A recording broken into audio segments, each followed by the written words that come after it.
Hey guys, how are you guys? I hope you all are doing well. So guys, in this video we will know how to install Microsoft Clarity and Shopify. So guys, will watch this video till last now. Let's start the video. First of all, log in software by store and then open your Shopify dashboard. After that, check on the themes button from the left when you bar after sleeping themes. Click on the action button which is also the three dots person, and now from the drop down unselect the edit code option. Now all the code editor will open. Click on the theme.click.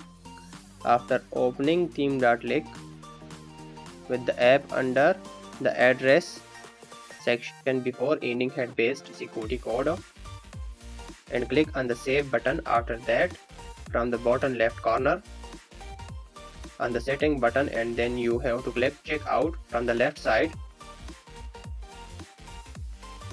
When you buy, after that scroll down to the additional script.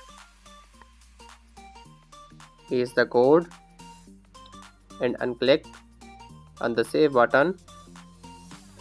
After that, open plus, and now under the layout section select add now new layout button, and then select check out. Now click to create. After creating, that how you will install Clarity on Shopify. By that solve the video. See you in the next video.